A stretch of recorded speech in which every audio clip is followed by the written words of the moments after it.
Again, don't know where Uz is, but I promise we're going to go faster than spending 5 minutes on each verse. Okay. That man, Job, was blameless and upright, one who feared God and turned away from evil. There were born to him 7 sons and 3 daughters. He had 7,000 sheep, 3,000 camels, 500 yoke of oxen, 500 donkeys, very many servants, so that this man was the greatest of all the people of the East. How far east? No idea. Don't know where east is. So, his sons, now I move the arrow off the screen and I find it again. His sons used to go and hold feast in one another's houses in turn, and they would send and invite their 3 sisters to eat and drink with them. Very egalitarian, really. And when the feast days had run their course, Job would send and sanctify them, and he would rise early in the morning and offer burnt offerings according to the number of them all. For Job said, "It may be that my children have sinned and cursed God in their hearts." This is what Job always did. So there's a lot to pick up on here at the beginning of the text. First of all, the character of Job is established as one who is blameless and upright. This can often make people a little twitchy. It is the Hebrew word for perfect. And ascribing perfection to anyone in the biblical text, apart from Jesus, tends to make people a little twitchy. But what's important about this is the Bible is trying to make clear that Job is in no way responsible for what comes next.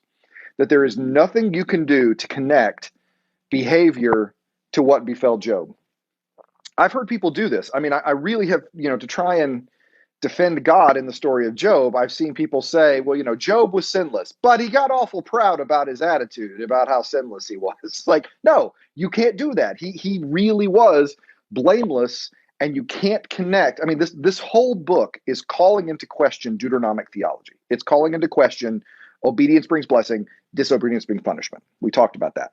And the Bible is opening with establishing Job is obedient and things are going to go bad for him. So it's trying to show you that's not going to work.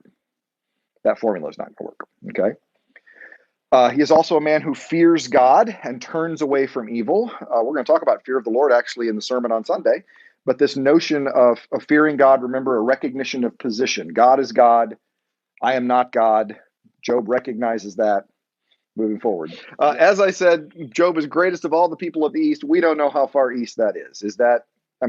Later on in this chapter, the Chaldeans are mentioned. The Chaldeans are Babylonians, which would imply he's not Babylonian in this story. Is he just living in the area of Babylon? Is he closer in toward Edom? Some of his friends have Edomite names. We don't know. And he is offering sacrifices for his children. This is a man who is taking responsibility for the spiritual welfare and life of his children. He's making sure they're doing what they need to do. And apparently there are no priests. So he is serving as a priest in this. He's offering the burnt offerings. He's offering the sacrifices. So this at least seems to set the story in the patriarchal period, or, the Abraham, Isaac, Jacob time period. So it kind of backs up what I was saying last week about Job not being Jewish. Not only is he a person of the East, but he is predating the priestly system. In this. So it's set, the story, I don't know when the story is written down. We talked about that last week too, but it is set at least between, around Abraham-ish, give or take, in that time period. Okay. At this point, we would switch to a minor key because things are about to get less happy in the story. This is a minor song and it's sad, so stay with me. One day, the heavenly beings, or literally in some Bibles, the sons of God, the B'nai Elohim, came to present themselves before the Lord, and Hasatan, and of course every Bible translates it as a proper name. It's not a proper name in Hebrew. It has the definite article. So you're going to hear me say Hasatan every time I occur. I don't like translating that. I like being a little more literal because I don't think that is a name here. Hasatan also came among them, which again, apparently in the book of Job is something that Hasatan can do, is just show up with the B'nai Elohim, the sons of these divine beings. The Lord, Yahweh, said to Hasatan, "Where have you come from?" Hasatan answered the Lord, "From going to and fro on the earth and walking up and down on it." So in other words, hanging out, just wandering about, going to and fro, hither and yon. The Lord said to Hasatan, "Have you considered my servant Job?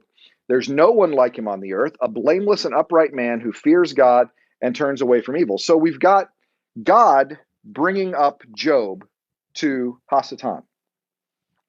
And remember what we talked about Hasatan's role might be, that he might have this responsibility in the divine beings to be the one who tests the motives of humanity, the prosecuting attorney, like we talked about in Zechariah, where God says Joshua is going to be the high priest, and Hasatan says, you can't make Joshua the high priest, he's unclean, and God says, no, I'm going to make him clean. So that he's that prior who's making sure that all the rules are being followed in the monastery, and the abbot comes along and says, nah, we're not going to worry about that today.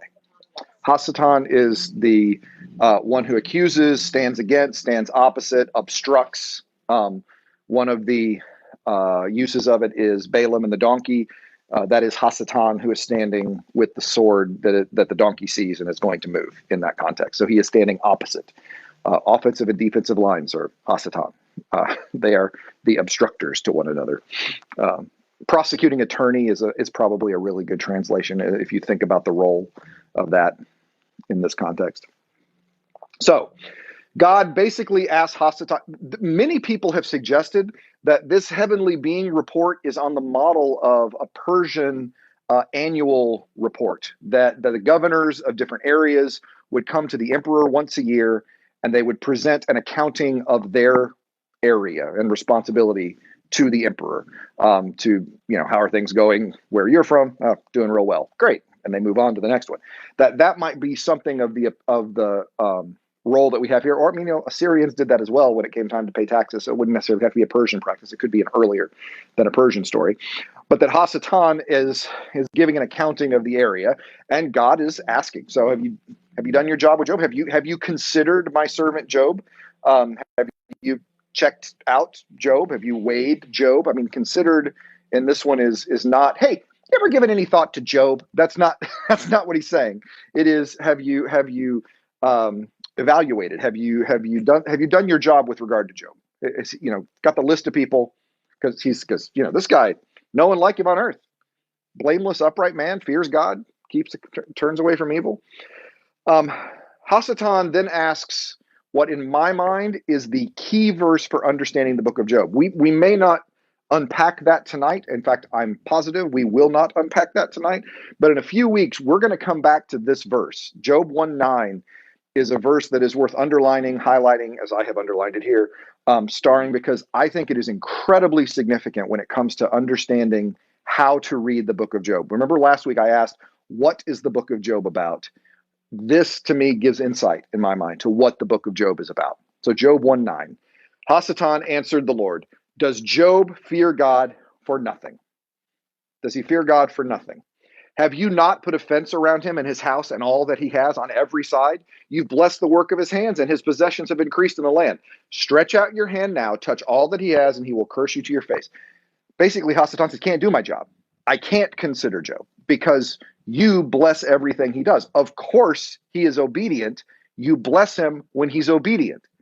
If you take away that formula, if you are befuddling to Job, then Job will curse you to your face. That he will turn away from you.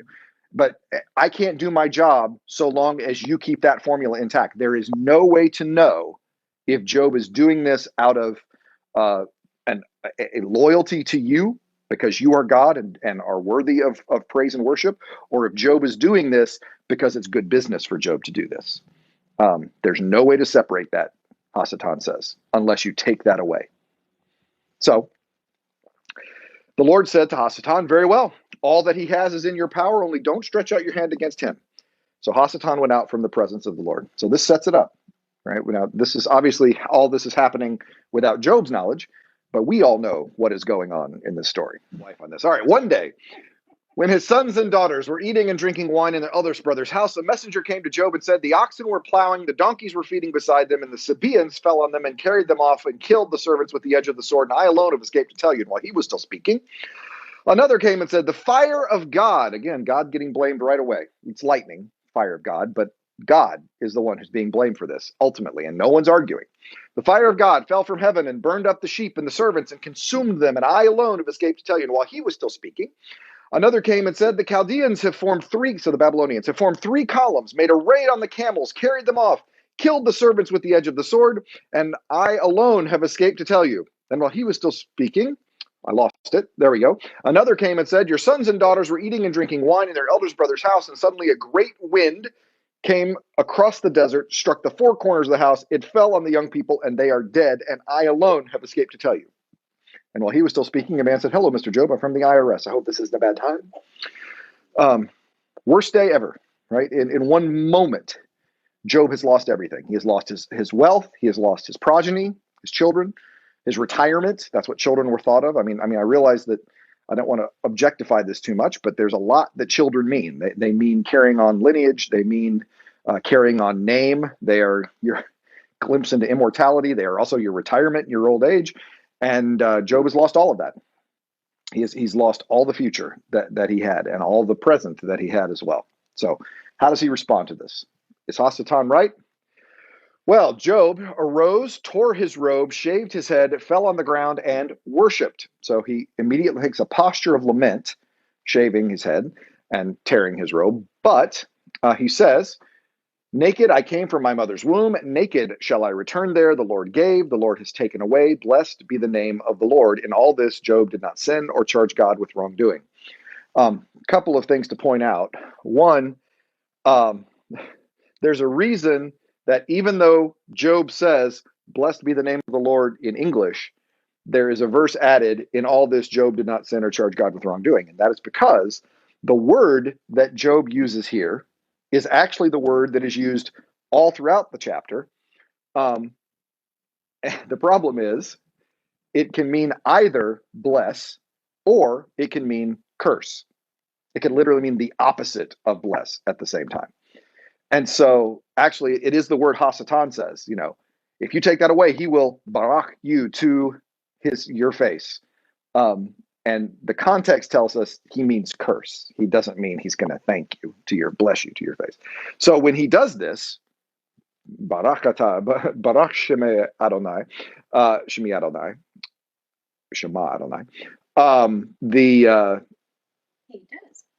He does. He uses that word, but the Bible makes clear he did not sin or charge God with wrongdoing, which tells you that's not curse here.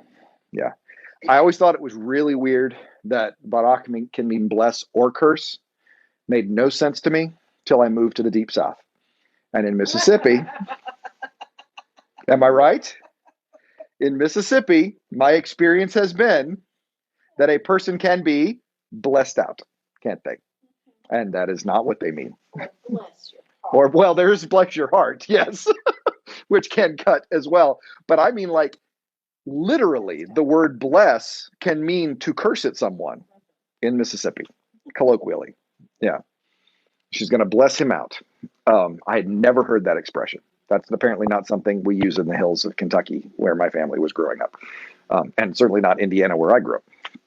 So, also, really, really popular worship song that talks, blessed be the name of the Lord. And the chorus being, you give and take away, you give and take away. It is this passage that is the inspiration of that worship song. So I always wanted to remind my students, be careful what you're singing, because God may be paying attention. So yes, blessed be the name of the Lord is from the context of having lost everything. Well, almost everything. He still has his health. And, as long as you have your health, you have everything. So, he has his spouse. He does. He has his spouse still. Right. So how about that? Hasatan was wrong. God wins the bet. Happy ending after all. Good deal. Get answered. Questions are answered here. Hasatan was wrong about this. Take away his possessions and he will curse you to your face. He took away his possessions. He did not curse him to his face. So Hasatan lost the bet in chapter 1.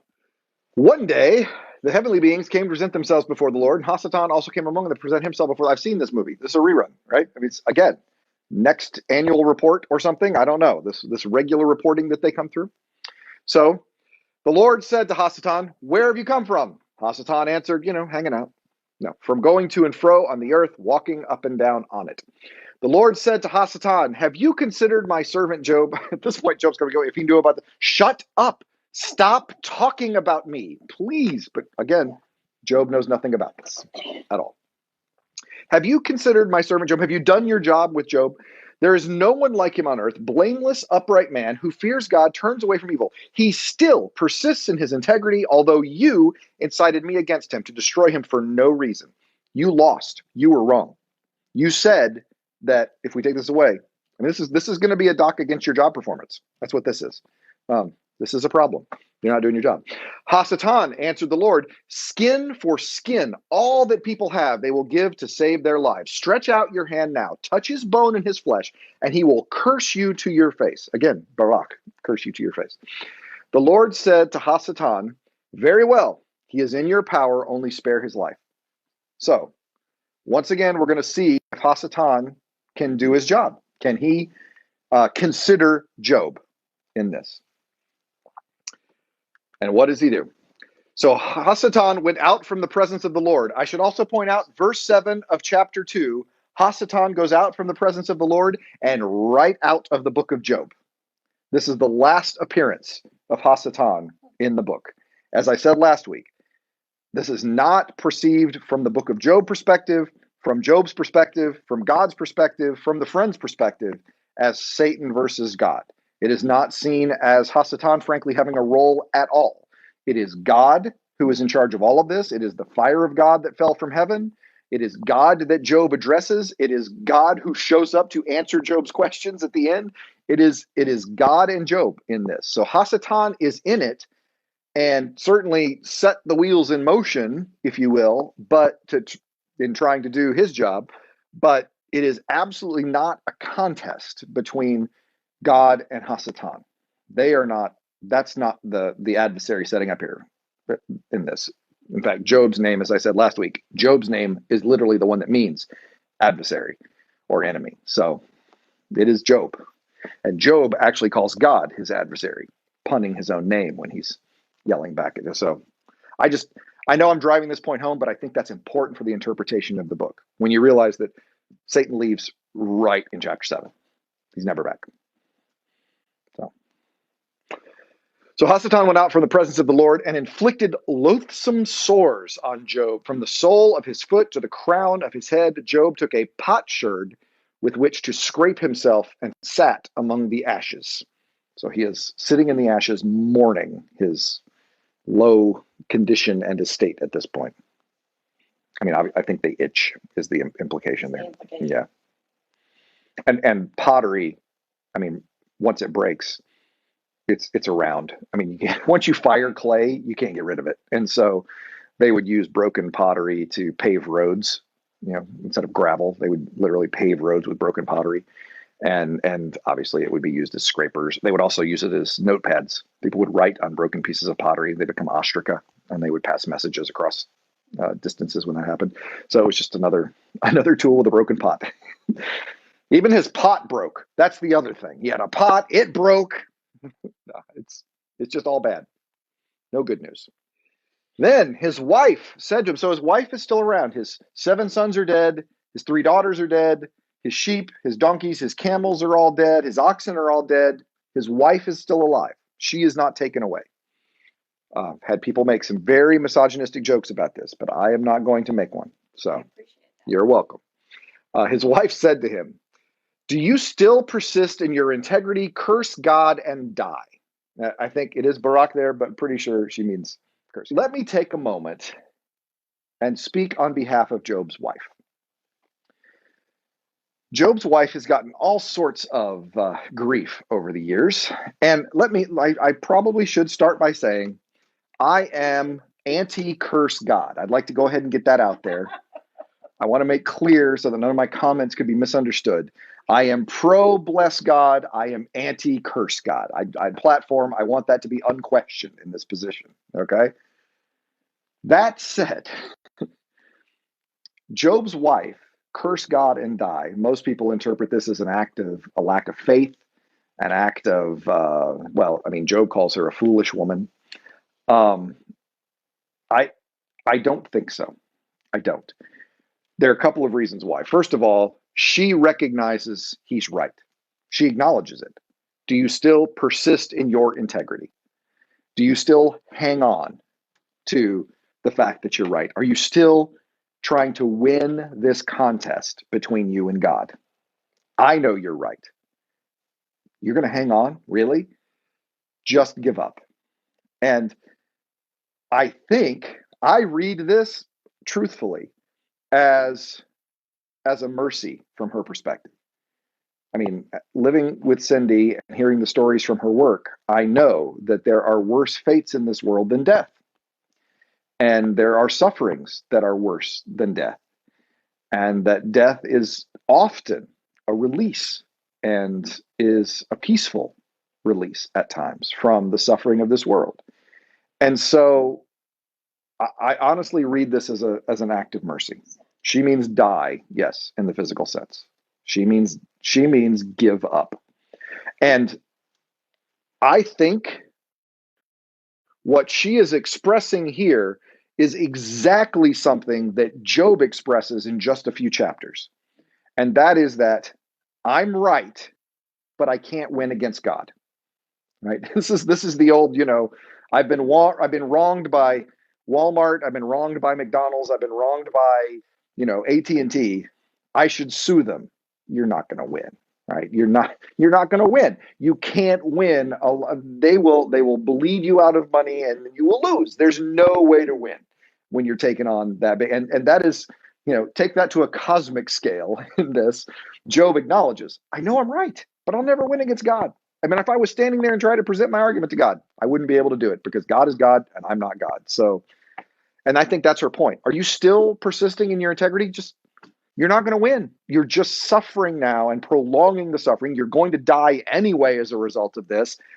Just give up. God has forsaken you. Just give up. And so I honestly read this as a mercy from her. I don't read her as, in all the depictions, she looks a lot like Hasatan. She's always seen as the one that is trying to steer him aside, trying to lead poor Job astray. But I really think she's expressing the points that Job expresses just shortly. And I actually heard a paper on this once, as one scholar points out, Job is not comfortable to speak until she does. He doesn't actually speak in the story until after she speaks. And then a week later, the floodgates open. So it's worth mentioning, I think. But she was unconvincing to Job. And he said to her, "You speak as any foolish, you stupid woman. Shall we receive the good at the hand of God and not receive the bad?" In all this, Job did not sin with his lips. Receive, take is also a word. Take and receive are also meanings of that. Good, tov, we have talked about. And bad here is, it is the word that is often in other contexts translated as evil. We've talked about this before, and that is that ra, in this context, bad, the tree of the knowledge of tov and ra, good and evil, is not, that word does not have a moral quality to it the way we associate it with. There is a Hebrew word for that, rasha, which means wickedness. God never does rasha. God cannot do wickedness, but God does do this. God does do ra. God does bring plagues and floods and illness. And I have sort of come to believe that the better way of translating that word, rather than evil or even bad, is as a translated in a way that captures a breaking out of chaos, the opposite of creation. Remember, creation is good and tov. I think Ra is the opposite of creation. It is chaos. So the disruptive chaos is breaking out, and God will allow that to break out at times, I think. When the order breaks away. I mean, chaos is, remember in the Old Testament, chaos is never destroyed. It is only contained. And it breaks out every now and then in the Egyptian plagues, in the exile, in Job's case, in Psalm 88, the chaos will break out. That is why I think it's significant in the book of Revelation. There is no sea, because chaos is ultimately and finally destroyed. There's a lake, but there's no sea. And the sea has gone at this rate. So, but real quick to add in, so you don't misinterpret all the baraks in there, Job did not sin with his lips. Didn't say anything bad here. Good for Job, I guess. He's hanging in there. He's persisting in his integrity. All right, well then, what happens to poor Job? Well, when Job's 3 friends heard of all these troubles that had come upon him, each of them set out from his home. Eliphaz the Temanite. Teman is a city in Edom. So that's one of those things that gives it an Edomite flavor. Bildad the Shuhite, and Zophar the Naamathite. By the way, a bad preacher joke, very common bad preacher joke, is that Bildad is the shortest person in the Bible because he's Shuhite. Yeah, that's right. He's only about that big. Posed for trophies. Most people don't know that. Anyway, no. Anyway, I told you it was a bad preacher joke. I didn't try to pretend it was a brilliant use of wordplay. It is. It's a youth leader joke. Well, it's an old preacher joke, right? His friends show up. They met together to go and console and comfort him. When they saw him from a distance, they did not recognize him because of his sores, and presumably he's lost weight, and he's also sitting in an ash pile and scraping himself with pottery. And they raised their voices and wept aloud. So now they have gone into a posture of mourning. They tore their robes. They threw dust in the air upon their heads. So they are mourning with Job. They sat with him on the ground 7 days and 7 nights, and no one spoke a word to him, for they saw that his suffering was very great. Exactly right, Thomas. Look at Thomas. Said the words ministry of presence hundreds of Thomas is pulling it out. He's showing off for his mother.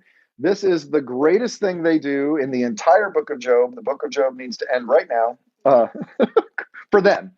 Let's get Job back, but for them, the book of Job needs to end right now. They do. They provide what's called ministry of presence. They simply sit on his mourning bench with him and say nothing. They don't try to fix it. They don't try to give answers. They don't try to say, well, a friend of mine was a lot worse off than you, so you really should feel kind of lucky. Or that's right. They might have brought a pound cake. I don't know. Casserole. It is simply to be ministry of presence. You just reminded me of the cake that showed up real quick on ministry of presence. I'll tell this story. Cindy's father, some of you who are part of the Ash Wednesday service know that Cindy's father died suddenly when in 2002 when we were at her house. And they rushed him to the hospital and left me home with a 3-year-old Daniel and an 18-month-old Thomas. I stayed at the house while they rushed him to the hospital. Cindy went to the hospital, and I get a phone call from Cindy that Charlie was gone. And I said, okay, well, I understand. And I hung up the phone, and I promise you this is exactly what happened. I hung up the phone, and and you can tell I'm actually hanging it up. It was on the wall. That's what I was doing. It had one of those vestigial tails that phones used to have. Yeah. And I hung it on the wall. And the minute the phone clicks, the doorbell rings. I thought, that's weird. And I go to the front door, I open the door, and one of the neighbors hands me a chocolate bundt cake and said, I heard about Mr. Charlie. I'm so sorry. And I said, thank you. And they shut the door and left. And I'm standing going, how? Do people in Mississippi have emergency bundt cakes just ready to go the minute someone dies? And I got in trouble, by the way, with Cindy's mom because I didn't get their name. So I was in shock. I mean, my father-in-law had just passed, and now I'm standing holding a bundt cake. It didn't occur to me that, you know what? Let me get a list with your phone number and name. So that way I can. So anyway, but I did say thank you though. But that is simply, honestly, ministry of presence. It is to simply be there for someone and bring cake. So this is the best it goes for them. After this, it doesn't go well. But I think it's important to just take a moment to acknowledge this kind of pastoral care because it's good. It is good to simply be there. It reminds me of one of the things I learned about pastoral care. I learned from Brother Buddy, a pastor in Texas, who tells a wonderful story. I think I've told this before, but I will tell it again. He was a young pastor at the time, and a member of his flock had passed. And his wife called and said, would you come over and see, I guess Charlie, we'll call him Charlie, has died. And Buddy, so he said, I got to the car, I drove her to the house, and I went in, and she said, would you go check? And says, I went back to the bedroom door, and he looked dead to me. So I came back to the living room, and they called the funeral home, and he said, and I sat down with her, and he said, in my mind, I'm thinking, what am I supposed to say? I mean, this woman's husband just died. I don't know what I'm supposed to say. And she said, you know, I I never got to tell him how much I enjoyed our life together. And Buddy said, I didn't even think. My words came out before I had the words. I said, well, he knew that. And he said, in my mind, I thought, hey, that was pretty good. That's a good answer to that. And then she said, and I never got to tell him that I loved him one more time. And Buddy said, and I said, well, he knew that. He said, in my mind, I thought, oh, I got this pastoral care thing down now. Man, I know how to pastor. And then she said, I wasn't a very good wife to him. And I said, well, he knew that. And he said, and I froze. And she didn't say anything. And I didn't say anything. He said, and the funeral home got there and took care of everything. He said, but this ate at me. He said, for years, this ate at me. He'd gone on to another church.